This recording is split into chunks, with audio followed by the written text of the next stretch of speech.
છત્રપતિ શિવાજી મહારાજનો મુઘલ દરબારમાંથી ચાલાકીપૂર્વક બચી નીકળવાની વાર્તા ઇતિહાસમાં સાહસ અને બુદ્ધિમત્તાનું પ્રતીક છે। આ ઘટના 1666માં બની હતી, જ્યારે શિવાજી મહારાજે મુઘલ સમ્રાટ ઔરંગઝેબના દરબારમાંથી પોતાની સૂઝબૂઝ અને રણનીતિના બળ પર સફળતાપૂર્વક પલાયન કર્યું હતું। 1665માં મુઘલ સેનાપતિ મિર્ઝા રાજા જયસિંહે શિવાજી મહારાજને પુરંદરની સંધિ પર હસ્તાક્ષર કરવા માટે મજબૂર કર્યા, જેના હેઠળ તેમને પોતાના કેટલાક કિલ્લાઓ મુઘલોને સોંપવા પડ્યા। આ સંધિ પછી જયસિંહે શિવાજીને ઔરંગઝેબને મળવા માટે આગ્રા જવા માટે પ્રેરિત કર્યા, એવો વિશ્વાસ અપાવતા કે તેનાથી તેમના માટે મુઘલ સામ્રાજ્યમાં ઉચ્ચ પદ પ્રાપ્ત કરવાનો માર્ગ મોકળો થશે। શિવાજી મહારાજે પોતાના પુત્ર સંભાજી સાથે આગ્રાની યાત્રા કરવાનો નિર્ણય લીધો।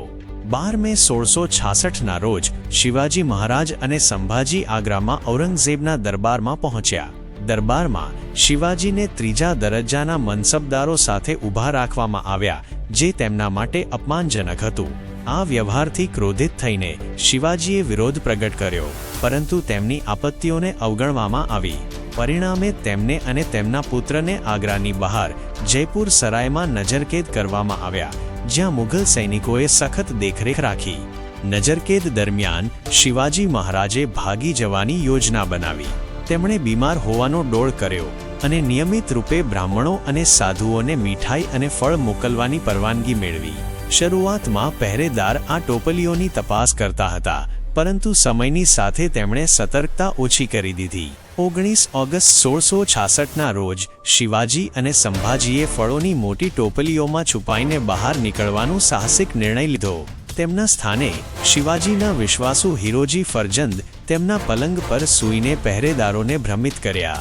ટોપલીઓમાં છુપાઈને શિવાજી અને સંભાજીને મજૂરોએ કોઈપણ શંકા વગર બહાર લઈ ગયા।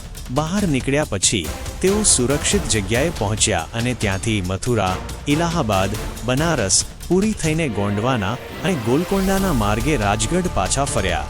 જ્યારે મુઘલોને તેમના ભાગી જવાની સૂચના મળી તો ઔરંગઝેબ સ્તબ્ધ રહી ગયો અને તેણે તરત જ સૈનિકોને તેમની શોધમાં મોકલ્યા, પરંતુ તેઓ નિષ્ફળ રહ્યા। શિવાજી મહારાજની આ ચાલાકીપૂર્ણ રણનીતિ ન ફક્ત તેમની બુદ્ધિમત્તા અને સાહસનું પ્રમાણ છે, પરંતુ તે એ પણ દર્શાવે છે કે વિપરીત પરિસ્થિતિઓમાં ધીરજ અને સૂઝબૂઝથી કેવી રીતે સફળતા પ્રાપ્ત કરી શકાય છે।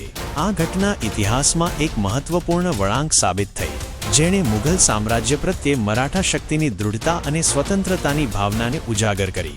આ વાર્તામાંથી પ્રેરણા લઈને આપણે શીખી શકીએ છીએ કે પડકારોનો સામનો કરતી વખતે ધીરજ, રણનીતિ અને સાહસ સાથે કાર્ય કરવું સફળતાની કુંજી છે। જો તમને આ વાર્તા ગમી હોય તો તેને લાઈક અને શેર કરો અને અમારી ચેનલને સબસ્ક્રાઇબ કરવાનું ભૂલશો નહીં।